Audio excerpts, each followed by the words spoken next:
Hey guys, Lucas here with Blues You Can Use. I hope you guys are doing really well. Today I wanted to have a little bit of fun with an old guitar that I used to spend quite a bit of time with. It's been kind of sitting around and not really doing a whole lot lately, and I would like to bring it back to life, I guess, so to speak. So this is the guitar. This is my 2007 Highway One Stratocaster. This is an American Strat. I bought this guitar new in 2007 and I played the daylights out of it, as you can see. These guitars have what's called a thin skin nitrocellulose lacquer on them, so they do wear, and it's been gigged quite a bit and played hard. Through the process, it got bastardized. The electronics got taken out of it and swapped out for different things and whatever. So I just got cheap Stumac pickups in here. These were like 60 bucks. For 60 bucks, they're actually decent.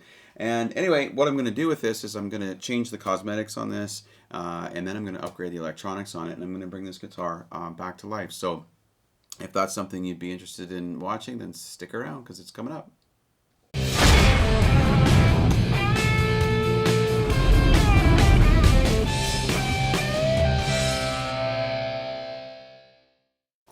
Okay guys, so one thing I wanted to make clear before I make the video is that the products you're about to see are products I've purchased with my own money. As you know, I have a small channel. I'm not endorsed by anybody. I don't have companies, falling all over themselves to give me free product to show you guys. I wish I did, but unfortunately I don't.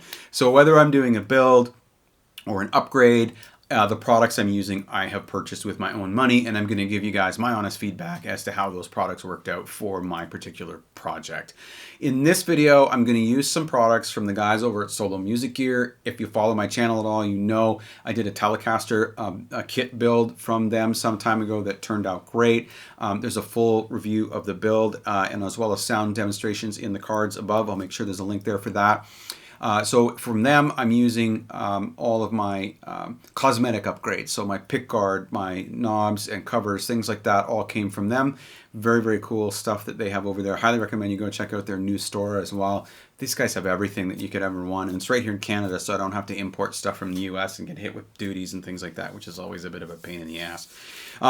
For electronics, we're going with a company called Obsidian. We're using one of their solderless wiring harnesses for this upgrade. Looking forward to using that. I've heard some good things about it. We're going to test it out and see for ourselves how that works. And then for the pickups, I'm actually going to be installing a Tone Emporium Big City Custom Dippers, I believe they're called. And that's what we're using for this video. So enough talking, let's get to it. What I'm going to start with is I'm going to start with a couple of pieces from the guys over at Solo Music Gear. I went in to visit them today. I was talking to Christian, and I wanted to get some pieces for this. As you can tell, the guitar is well played and well worn, so I don't want to put a brand new shiny pickguard on there. So I'm going to go with, and I hope you can see this in the camera. I'll try to get some decent shots of this, but this is a Relic mint ivory pickguard that they do, and it is absolutely awesome. Hopefully you can kind of pick up how well it's been reliced. And of course, for those of you who are wondering, oh, well, why would you want something reliced? Well, this is a great example, right? Because I've got this old beat up guitar, and I just think it would look kind of out of place with brand new shiny parts on it. So we're gonna put the ivory pickguard on there, and then I've also got these are cream colored pickup covers. These ones I did myself. These were the pickup covers that were on the Highway One Strat originally, the Highway One pickups that came out of there. I still have those pickups. There's a trick to how you do these, but basically, I'll just say that instant coffee is kind of your friend when you're trying to color these things. So we're going to do those, and then I have a set of 60s Relic Strat knobs. These are kind of a parchment sort of color, but I think they will more or less do the job. I'm going to hope to God that the camera is going to kind of pick this up. If not, I do apologize, but that's sort of what we're looking at in terms of the knobs. And I think it's going to look a lot more like it should when these upgrades are done. So I'm going to start with this, and I'll put it all together for you guys and check it out and see what you think. We're getting ready to install the new pickguard in the guitar. The first thing we need to do is to actually apply some shielding. We want to make sure we eliminate as much electrical interference as we can so we don't have a bunch of hum and noise. So I also got these Solo Pro aluminum grounding sheets from the guys over at Solo Music Gear as well. This has an adhesive on the back of it, so we can just remove the liner and apply it to the pickguard. And then once we're done that, we just have to cut out the holes for the pickups. The next thing that we're going to do is we're going to install an Obsidian wiring harness. These are great. I really like these because they're completely solderless. This particular one features 250K CTS pots, really high quality pots, oak switch. There's a treble bleed circuit on this as well. So it also gives you a tone control for your bridge pickup also. So if your tone on your bridge pickup is a little bit piercing, as they tend to sometimes be with strats, you can actually roll that off. So that's going to be great. We're going to install that, and then we're going to put the pickups in and put this guy back together. A quick tip for you guys when you're installing these types of shields, what you want to do is you want to remove one of the sides of the release liner or the protected and the cover that goes over top of the adhesive, and then you can use this side that still has it to line up where you want it to go, and then go ahead and apply. These can be a little bit awkward if you try to do it any other way. So once you've done the first half, then you just peel back the second half and kind of gently, hopefully you guys can see this, move along towards that outside edge and just get all the wrinkles and stuff out. So that's just a little tip I wanted to share with you guys if you're going to go ahead and apply one of these. Okay, so a couple of minutes later, and we have the shielding installed. So let's go ahead with the Obsidian wiring kit.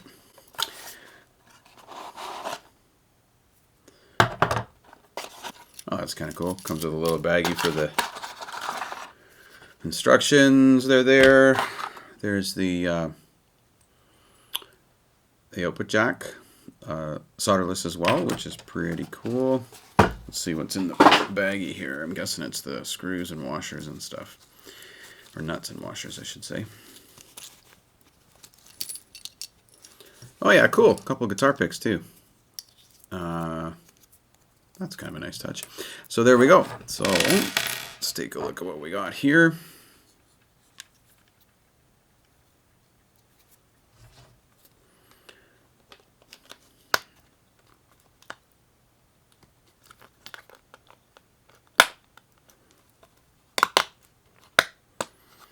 Just got to get these in here.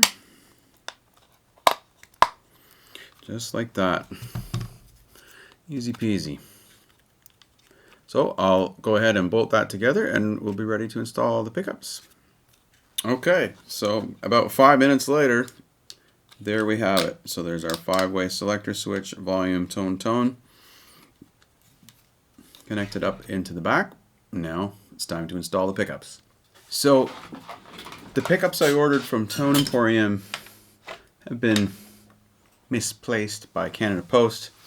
I ordered them almost 2 weeks ago and still don't have them. So for now, I'm going to go ahead and reinstall the original Highway One pickups. What's cool about this is because this is solderless, I can swap out pickups very, very easily. Basically, all you do is trim the wire on the pickups and insert it into the appropriate slot, and you're good to go. That's why I'm going to go ahead and put the Highway One pickups back in there, and also I just don't feel like waiting that long having the guitar part. I just want to play it. So I got the pickups installed. And the wiring's all together. I'm just going to screw this all back together. I did have to loosen the neck just a little bit to get the pickguard in and out, so I'll have to tighten that back up and we'll string it up and see how it sounds. And just like that, it's done. I'm really, really happy with the way the aged plastics really turned out on this guitar. The mint green pickguard, I just love it. I think it looks great, and I'm quite happy with it. I think it looks much better than it did, and much more maybe like it should. In regards to the electronics, I have spent a few minutes playing the guitar. I'm very happy with this wiring harness. I do not recall the Highway One pickups actually sounding this good originally, although it has been a number of years since I've used them. They were okay. They were decent, but for some reason now I feel like I have more touch sensitivity and much more response from the pickups than I have had previously. So I expect that has something to do with the electronics. We will do a tone comparison between the Big City custom dippers from Tone Emporium and these in my next video, so we'll be able to really dive into the tone and see how things sound. Just a couple of the features that this wiring harness has that I really like are, number one, we have a treble bleed on this. So for those of you who don't know, on a vintage Stratocaster, when you would roll down the volume, you'd start to lose treble and your tone would get darker. So the treble bleed circuit allows the treble to continue to come through as you roll the volume down. And if you're like me, you use the volume knob quite a bit, that's something that you're going to want. The second feature that I really like is that the tone control here, second tone control, is wired to the bridge pickup. Again, with vintage Strats, my understanding is that there was no tone control on the bridge pickup. Guys were just trying to be heard. They were trying to just be loud enough. So a shrill, high-pitched tone would really cut through. However, these days, a lot of us would probably find that a bit too bright. So the ability to be able to just roll down the tone control on that pickup is a nice thing to have. So anyway, I'm going to do a quick demo for you guys. We're just plugged into the Helix here using a stock setting based on a custom or based on a deluxe reverb in the reverb channel with a TS-808 as an overdrive. We may use a little bit of that. I'm going to play some chords through the different pickup positions and maybe I'll loop something and do a bit of lead as well so you can kind of get a feel for how it sounds. Okay, so we'll start with the neck pickup.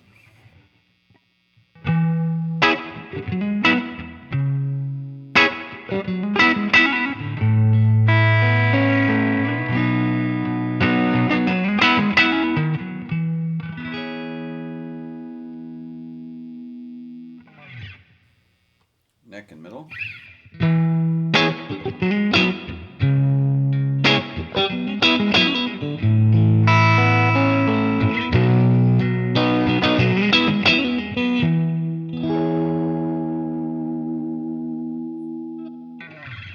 Okay, just the middle.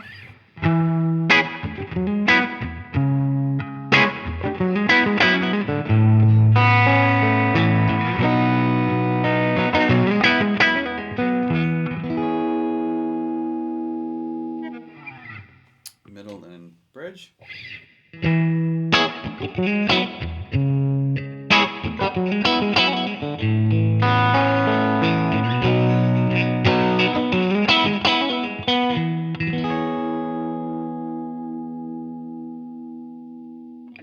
And then finally just the bridge pickup.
So overall, I'm really happy with the way the guitar turned out. I do think it looks really nice. It's playing well. I think it sounds pretty decent, at least to my ear. So next what we're going to do is we're going to upgrade the pickups and put the Big City custom dippers in there from Tone Emporium. I can't wait to do that. I'm very excited to finally be getting to doing that. When I'm done that, I'll do a sound comparison between this guitar loaded with the Highway One pickups that are in it and the Tone Emporium pickups, just so we can kind of hear what the differences are there. And then once I'm done with that, I'm going to take this down to the guys at Cosmo and I'm going to refret it. I'm not too crazy about what we've done with it in terms of, if you recall earlier, I had some fretwork done on this guitar. The guy did a great job, really good job. But what we did was we radiused the frets, fretboard to a 12, even though the fingerboard itself is a 9.5-inch radius. I know that might be a bit to wrap your head around, but that's what we've done. Plays good, it's okay, but I'm preferring the rounder radius. So I'm definitely going to take these out, and I can't decide if I'm going to just leave it at the 9.5 and put stainless steel in and go with a plek, or if I'm actually going to have them vintage it to a 7.25 like my 77 Strat, and maybe go with slightly bigger frets than what I have in there and put it on the plek. So once I do that, it's going to play killer. It's going to be awesome. And then the final upgrade that I'll probably do is I'm going to put some locking tuners on the headstock. And if I go real crazy, I might put a Callahan bridge on here. I haven't quite decided if I'm going to do that or not yet, because I think that the block that's actually in this bridge is a stainless steel bridge. I'm sorry, stainless steel block anyway, so the sustain does seem to be, at least to my ear, pretty good. But once I've got those locking tuners on there and I've got this radius set up the way I want it with the fret size that I want, and it's stainless steel and pleked, I mean, this should be a workhorse guitar that should last me forever and ever. So anyway, guys, I know it's been a long video, but I really do appreciate very much you guys sticking by and watching it. I hope you found the video interesting or fun. Don't forget to like and subscribe. Your support is always certainly appreciated very much. I'll also link another video that I did earlier on how to set your pickup height. I'll put that up here in the cards as well, so please feel free to check out that video if you're not sure how to set your pickups properly on your Strat. But until next time, thanks so much for watching, guys, and take care.